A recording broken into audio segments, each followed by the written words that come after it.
Simulan po natin ang pagdiriwang sa ngalan ng Ama at ng Anak at ng Espiritu Santo. Amen. Ang pagpapala ng ating Panginoong Hesukristo, ang pag-ibig ng Diyos Ama at ang pakikipagkaisa ng Espiritu Santo naway sumainyong lahat. At sumaiyo rin. Mga kapatid, tayo pong lahat ay nagkakatipon bilang isang mag-anak ng Diyos sa pagdiriwang ng banal na Eukaristiya. At upang tayo po ay maging karapat-dapat gumanap sa banal na pagdiriwang na ito, alalahanin po natin ang ating mga pagkukulang at nagawang pagkakasala. At buong kababaang loob po tayong humiling ng awa at pagpapatawad mula sa Diyos.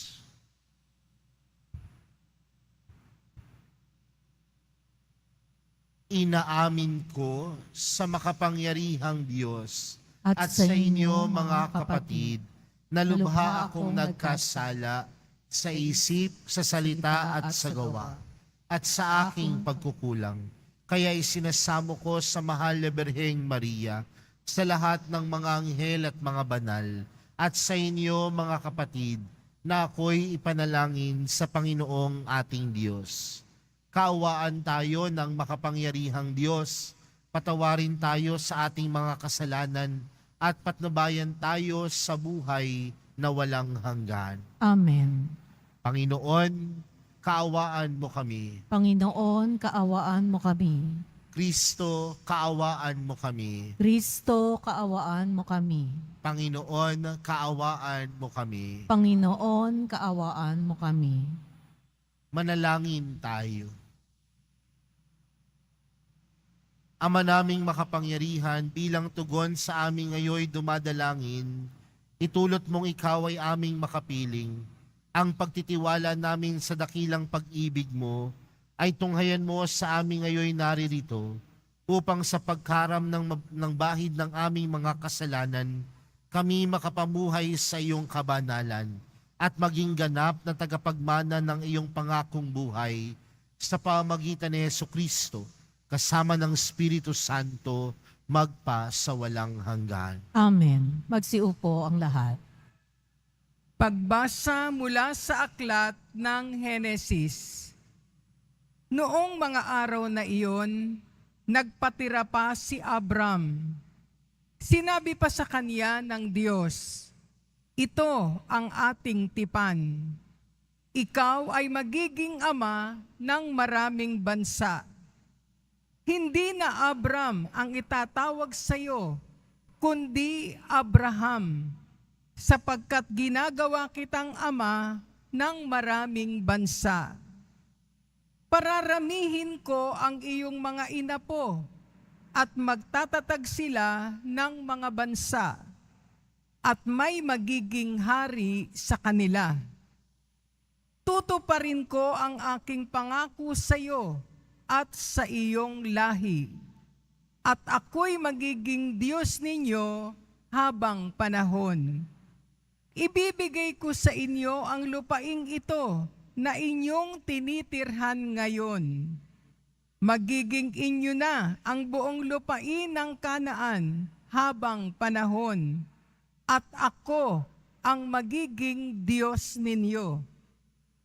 Kayo naman ay dapat maging tapat sa ating tipan, ikaw at ang iyong lahi," sabi pa ng Diyos kay Abraham. Ang salita ng Diyos. Salamat sa Diyos. Nasa isip ng may kapal ang tipan niya kailanman. Nasa isip ng may kapal ang tipan niya kailanman. Ay hanapin at ang kanyang lakas ay siyang asahan. Siya ay hanapin upang mamalagi sa kaniyang harapan. Ating gunitain ang kahanga-hanga niyang mga gawa, ang kanyang paghatol, gayon din ang kanyang ginawang himala. Nasa isip ng may kapal ang tipan niya kailanman. Ito'y nasaksihan ng mga alipit anak ni Abraham. Gayon din ang lahat na anak ni Jacob na kaniyang hinirang. Ang Panginoong Diyos ay ang Panginoon. Siya ang ating Diyos. Sa kaniyang paghatol ay ang nasasaklaw buong sansinukob. Nasa isip ng may kapal ang tipan niya kailanman. Ang tipang pangako'y laging nasa isip niya kailanman. Ang mga pangakong kanyang binitiwan sa lahat ng angkan. Ang tipan ng Diyos ay unang ginawa niya kay Abraham at may pangako ring ginawa kay Isaac na lingkod na mahal. Nasa isip ng may kapal ang tipan niya kailanman. Magsitayo na po ang lahat.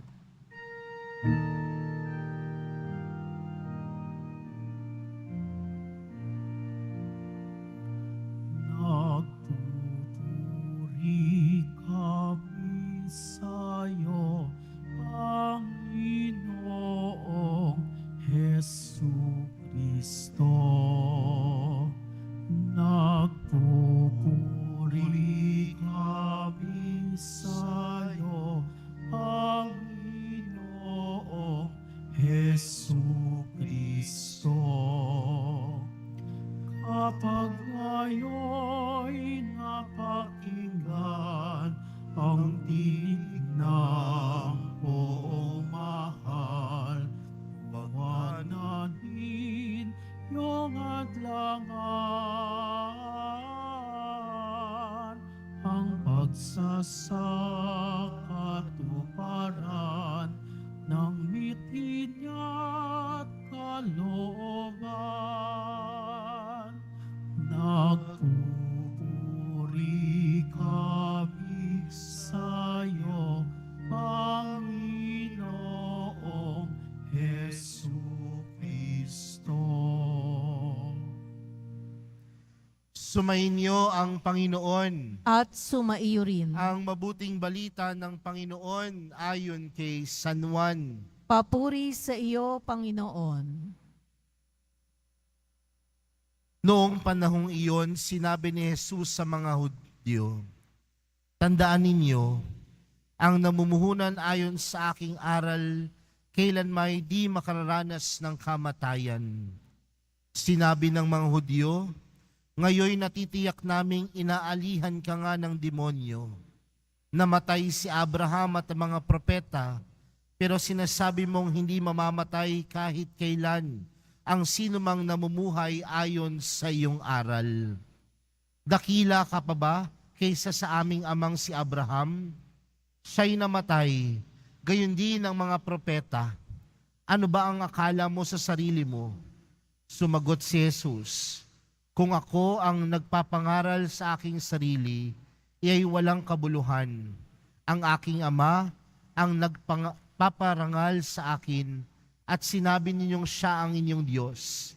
Hindi niyo siya nakikilala, ngunit siya'y nakikilala ko. Kung sabihin kong hindi ko siya nakikilala, ako'y magiging sinungaling na tulad ninyo. Subalit nakikilala ko siya at ginagawa ko ang kanyang sinasabi. Natuwa ang inyong amang si Abraham nang mabatid na makikita niya ang araw ng pagparito ko. Nakita nga niya ito at siya'y nagalak. Dahil dito'y sinabi sa kanya ng mga Hudyo, wala ka pang 50 taon at nakita mo na si Abraham? Sumagot si Jesus, sinasabi ko sa inyo, bago ipanganak si Abraham, ako na. Dumampot sila ng bato upang siya'y batuhin. Ngunit nagtago si Jesus at lumabas ng templo. Mga kapatid, ang mabuting balita ng Panginoon. Pinupuri ka namin, Panginoong Hesukristo. Magsiupo ang lahat. Magandang umaga po sa inyong lahat. Patuloy po ang ating pagninilay ngayong ika-5 linggo sa panahon ng Kwaresma. At kung titingnan po natin ang dalawang pagbasang ating napakinggan para sa araw na ito, may dalawang bagay po na pwede nating mapagnilayan. Una, sa atin pong unang pagbasa, nagpapaitungkol po ito sa kwento ni Abraham at ang kanyang tipanang ginawa sa kanya ng Diyos. Kaya nga kung mapapansin po natin sa unang pagbasa, mula sa kanyang pagiging pangalan na Abram, siya ay tinawag na Abraham. At siya ang magiging ama ng lahat ng lahi. He will become the father of all nations. Pero kung titingnan natin mga kapatid, may isang bagay na ginawa si Abraham. At ano po yung bagay na ginawa ni Abraham? Nagpaubaya siya sa Diyos. At sa kanyang pagpapaubaya sa Diyos, siya din ay nangako sa Diyos. Bilang ama ng lahat ng lahi, ito yung kanyang gagawin. Ito yung kanyang gagawin sa bayan ng Diyos. At nung narinig ito ng Diyos, ano ang ginawang tipanan ng Diyos? Nangako din ng Diyos sa kanya. At anong kinakahulugan nito mga kapatid? Ang lahat ng nagpapaubaya sa Diyos makatatanggap ng tunay na pagpapala. Uulitin ko, ang nagpapaubaya sa Diyos makatatanggap ng pagpapala mula sa Diyos. At yun marahil ang naramdaman ni Abraham sa tanan ng kanyang buhay. Dahil kailanman hindi siya pinabayaan ng Diyos. Kailanman hindi siya iniwan ng Diyos. At sa buhay pananampalataya natin mga kapatid, yan siguro yung dapat nating matutunan na minsan sa buhay natin, kailangan nating magpaubaya. At sa pagpapaubaya natin, hinahayaan natin na kumilos ang Diyos sa buhay natin. Maraming pagkakataon mga kapatid na tila nangangamba tayo sa buhay natin. Nangangamba tayo sa kinabukasan natin. May mga pagkakataon na nangangamba tayo dahil napakaraming walang sigurado sa buhay na ito. Pero isa lamang ang pinaramdam at ipinaalala sa atin sa araw na ito. Lahat ng nagpaubaya sa Diyos, tunay na makatatanggap ng pagpapala. Lahat ng nagpaubaya sa Diyos, kailanman hindi niya iniwan. Siguro mga kapatid sa araw na ito, ipagpaubaya po natin kung ano man ang gumugulo sa ating isipan. Ipagpaubaya po natin sa mahal na pong Jesus Nazareno ang lahat ng hinagpis ng puso natin. Ipagpaubaya po natin sa mahal na pong Jesus Nazareno kung ano man ang gumugulo sa ating puso't isipan. At alam natin, darating ang oras at panahon, darating ang kanyang pagpapala. Lahat ng nagpapaubaya sa Diyos, makatatanggap ng pagpapala. Pangalawa, sa ating pong ibanghelyong napakinggan, patuloy po na tila nagtatalo ang mga Hudyo at si Jesus. At mapapansin po natin nitong mga nakarang araw, patuloy silang nagtatalo. At painit po yan ang painit, yung tagpo na yan, painit ng painit hanggang sa mga susunod na linggo. Hanggang sa susunod na linggo. No? Sa Semana Santa, mapapansin natin yan. Sa Holy Week, mapapansin natin yan. Sa mahal na araw, mapapansin natin yan. Na tila patuloy na nagtatalo si Jesus at ang mga Hudyo. Tila maraming tumutulig sa turo ni Jesus. Pero tila, doon sa ating ibanghelyong napakinggan sa araw na ito, may isang bagay na ginawa si Jesus. Sa dulong pangungusap ng ating ebanghelyo, sinabi dito, nagtago si Jesus at lumabas ng templo. Marahil sasabihin ng ilan, Father, bakit nagtago si Jesus? Natakot ba? Bakit nagtago si Jesus? Wala na ba siyang kakayanang labanan sila? Bakit nagtago si Jesus? Mahina ba siya? Mga kapatid, ang pagtatago, ang pananahimik, minsan nakikita natin bilang isang kahinaan. Pero yung pagtatago ni Jesus, nangangahulugan na alam niya ang oras, alam niya ang pagkakataon kung kailan siya lalaban at magsasalita. Alam niya ang oras at tamang panahon kung kailan siya lalaban at magsasalita. At alam ni Jesus na ang mga oras na ito ay hindi pa kanyang oras. Kaugnay din yan sa pagpapaubaya. Ipinagpapaubaya ni Jesus ang kanyang lakas, ang kanyang kakayanan sa Diyos Ama. Dahil alam niya na ang magbibigay sa kanya ng tunay na lakas at totoong lakas ay walang iba kundi ang Diyos. Mga kapatid, hindi masamang umatras, hindi masamang magtago. Dahil sa mga oras na minsan tayo ay nagtatago, sa mga oras na minsan ayaw pa nating magsalita, yan din ang mga oras at pagkakataon na humuhugot tayo dapat ng lakas mula sa Diyos. Kaya mga kapatid, sa patuloy po nating pagninilay,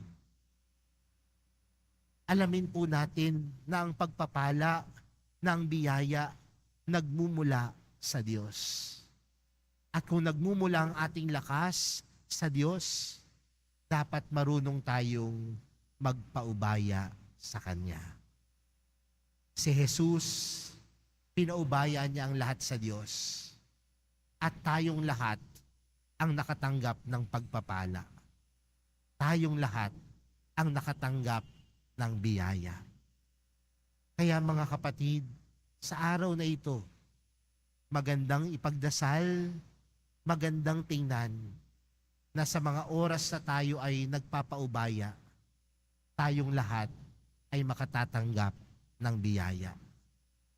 Huwag kang matakot magpaubaya dahil may naghihintay sa iyong biyaya. Amen. Magsitayo ang lahat.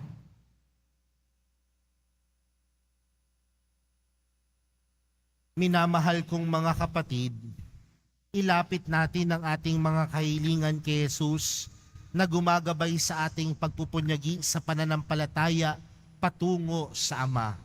Ang ating pong panalangin, Jesus, dalhin mo kami sa Ama. Jesus, dalhin mo kami sa Ama. Ang kaharian ng Diyos naway manatili sa mga puso ng mga kumikilala sa presensya ni Jesus. Manalangin tayo. Jesus, dalhin mo kami sa Ama. Sa pamamagitan ni Jesus, maipagkaloob nawa sa atin ang kakayahang magpunyagi sa pananampalataya katulad ng ginawa ni Abraham. Manalangin tayo. Jesus, dalhin mo kami sa Ama. Ang diwa ng ating pananampalataya naway ganap nating maipadama sa pamamagitan ng pagkilos ni Jesus sa ating mga puso. Manalangin tayo. Jesus, dalhin mo kami sa Ama. Ang mga may sakit at binabagabag ng mga suliranin naway magpasalamat sa presensya ni Jesus na kanilang kasama sa paglalakbay. Manalangin tayo. Jesus, dalhin mo kami sa Ama. Panginoong Diyos, igawad mo ang aming mga kahilingan at panatilihin ang aming pananampalataya habang kami ay naglalakbay sa buhay. Hinihiling namin ito sa pamagitan ni Kristo na aming Panginoon. Amen. Magsiupo ang lahat.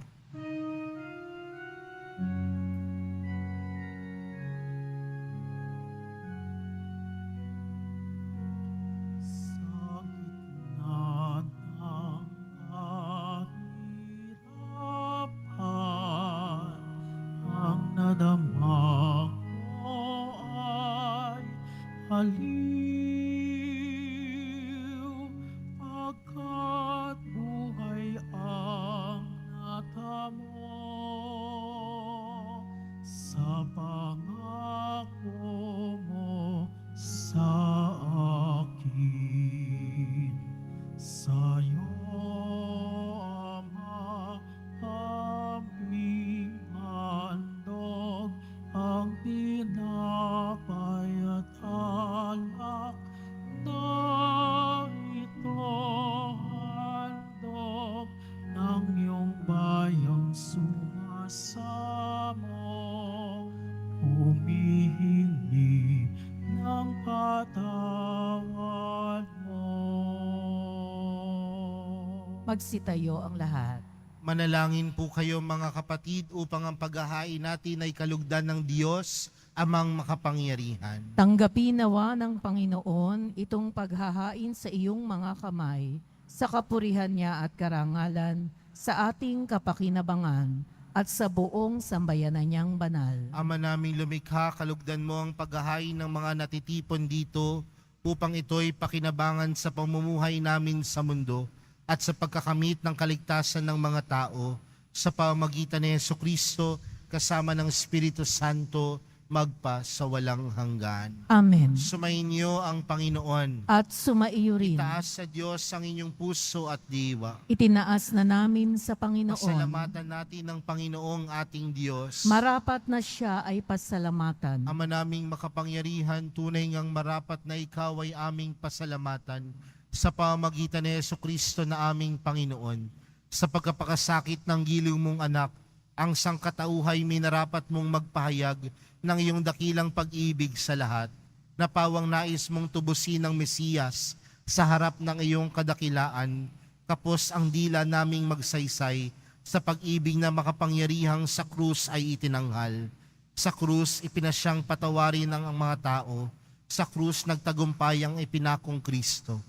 Kaya kaisa ng mga anghel na nagsisiawit ng papuri sa iyo, nang walang humpay sa kalangitan, kami nagbubunyi sa iyong kadakilaan. Santo, Santo, Santo, Panginoong Diyos ng mga hukbo, napupuno ang langit at lupa ng kadakilaan mo, o sana sa kaitaasan. Pinagpala ang naparirito sa ngalan ng Panginoon, o sana sa kaitaasan, magsiluhod ang lahat. Ama naming banal, ikaw ang bukal ng tanang kabanalan, kaya't sa pamagitan ng iyong Espiritu, gawin mong banal ang kaloob na ito upang para sa aming maging katawan at dugo ng aming Panginoong Hesukristo. Bago niya pinagtiis ang kusang loob na maging handog, hinawakan niya ang tinapay, pinasalamatan kaniya, pinaghati-hati niya iyon, iniabot sa kanyang mga alagad at sinabi, tanggapin ninyong lahat ito at kanin. Ito ang aking katawan na ihahandog para sa inyo.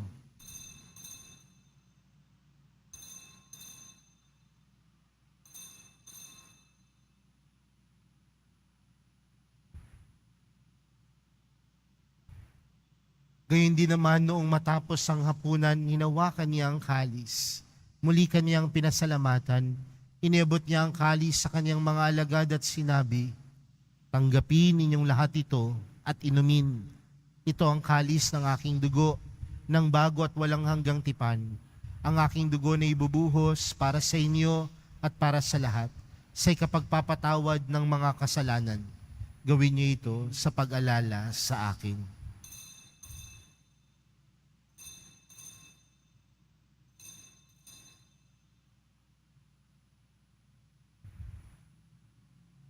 Magsitayo ang lahat. Ipagbunyi natin ang misteryo ng pananampalataya. Si Kristo'y namatay, si Kristo'y nabuhay, si Kristo'y babalik sa wakas ng panahon. Ama, ginagawa namin ngayon ang pag-alala sa pagkamatay at muling pagkabuhay ng iyong anak. Kaya't inaalay namin sa iyo ang tinapay na nagbibigay buhay at ang kalis na nagkakaloob ng kaligtasan. Kami nagpapasalamat dahil kami iyong minarapat na tumayo sa harap mo para maglingkod sa iyo. Isinasamo namin kaming magsasalo-salo sa katawan at dugo ni Kristo ay mabuklod sa pagkakaisa sa pamamagitan ng Espiritu Santo. Ama, lingapin mo ang iyong simbahang laganap sa buong daigdig. Puspusin mo kami sa pag-ibig kay San Francisco na aming Papa at ni Jose na aming Obispo at ng Tanang Kaparian. Alalahanin mo rin ang mga kapatid naming nahimlay nang may pag-asang sila'y muling mabubuhay, gayon din ang lahat ng mga pumanaw. Kaawaan mo sila at patuloyin sa iyong kaliwanagan. Kaawaan mo at pagindapating kaming lahat na makasalo sa iyong buhay na walang wakas. Kaysa ng mahal na Birheng Maria na ina ng Diyos, ng kabiyak ng puso niyang si San Jose, kaysa ng mga apostol at ng lahat ng mga banal na namuhay dito sa daigdig ng kalugod-lugod sa iyo, may pagdiwang nawa namin ng pagpupuri sa ikararangal mo sa pamagitan ng iyong anak na aming Panginoong Hesukristo. Sa pamagitan ni Kristo, kasama niya at sa Kanya, ang lahat ng parangal at papuri ay sa iyo, Diyos amang makapangyarihan, kasama ng Espiritu Santo, magpa sa walang hanggan. Amen. Lumapit po tayo sa Ama natin sa langit, sa panalangin itinuro sa atin ni Jesus. Ama namin, sumasalangit ka, sambahin ang ngalan mo, mapasa amin ang kaharian mo, sundin ang loob mo, dito sa lupa para nang sa langit. Bigyan mo kami ngayon ng aming kakanin sa araw-araw, at patawarin mo kami sa aming mga sala, para ng pagkapatawad namin sa nagkakasala sa amin. At huwag mo kami paintulot sa tukso, at iadya mo kami sa lahat ng masama.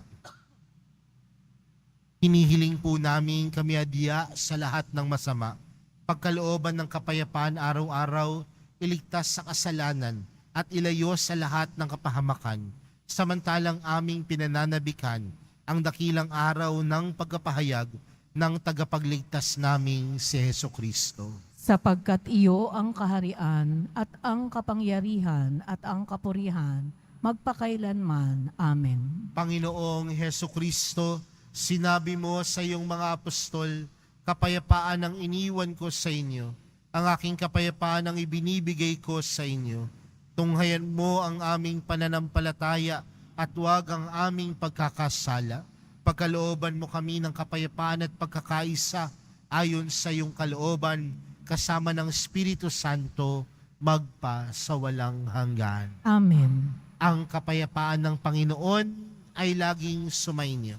At sumaiyo rin. Magbigayan po kayo ng kapayapaan sa isa't isa. Kordero ng Diyos na nag-aalis ng mga kasalanan ng sanlibutan, maawa ka sa amin. Kordero ng Diyos na nag-aalis ng mga kasalanan ng sanlibutan, maawa ka sa amin. Kordero ng Diyos na nag-aalis ng mga kasalanan ng sanlibutan, ipagkaloob mo sa amin ang kapayapaan. Magsiluhod ang lahat.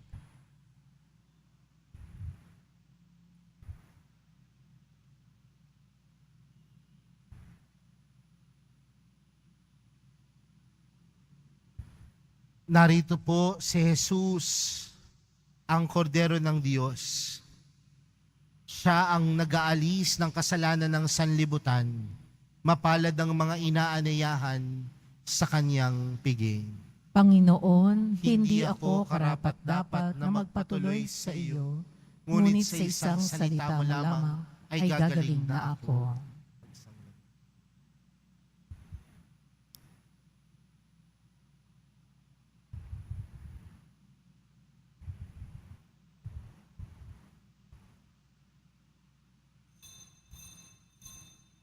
Para sa lahat ng tatanggap ng banal na komunyon, sasagot po tayo ng amen pagkasabi ng pari o ng lay minister ng katawan ni Kristo at isubo agad sa bibig bago umalis sa harapan ng pari o lay minister.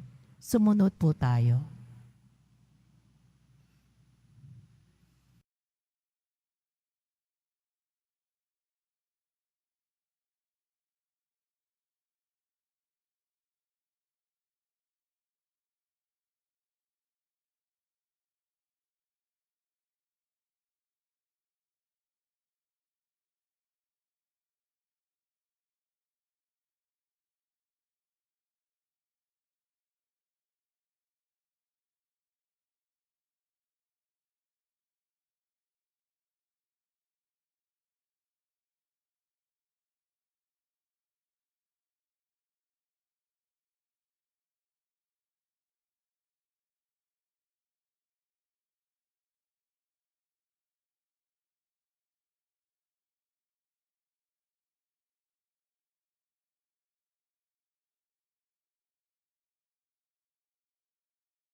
Magsitayo na po ang lahat.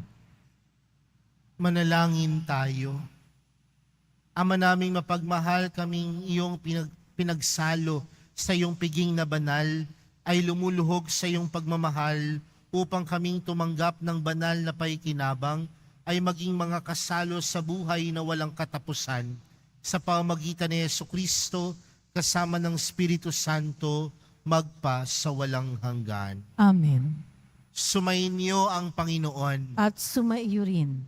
Mahal na pong Jesus Nazareno, inihayag mo sa pamagitan ng krus ang walang maliw na pag-ibig ng Diyos sa sangkatauhan. Pakinggan mo ang kahilingan ng iyong angkan na nagsusumamos sa iyo. Makantanawa nila ang iyong katugunan at tanggapin ang kasagutan na may utang na loob na tinatanaw. Basbasan din po ninyo ang mga daladala nilang mga imahen at dasalan sa pamagitan ng bendisyon na ito, naway maalala nila ang mga pangako nila noon sa binyag na ikaw ang kanilang iibigin at paglilingkuran bilang Panginoon magpa sa walang hanggan. Amen. At pagpalain po kayong lahat ng makapangyarihang Diyos, Ama, Anak, at ng Espiritu Santo. Amen. Humayo kayong taglayang kapayapaan ng Poong Jesus Nazareno. Salamat sa Diyos.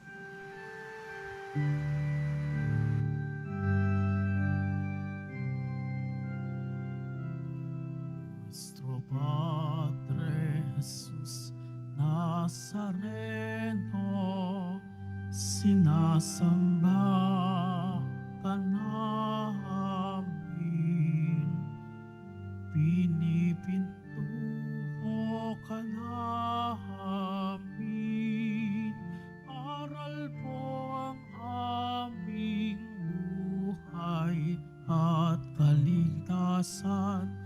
Nuestro Padre Jesús Nazareno, iligtas mo kami sa kasalanan.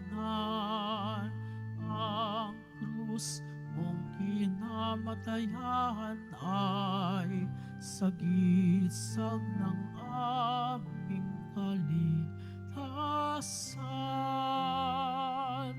Nuestro Padre Jesús Nazareno, dinarangal ka namin.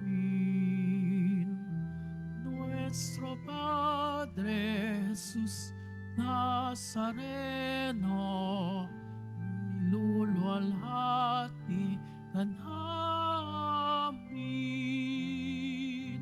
Nuestro Padre Jesús Nazareno, dinarangal ka namin. Nuestro Padre Jesús Nazareno,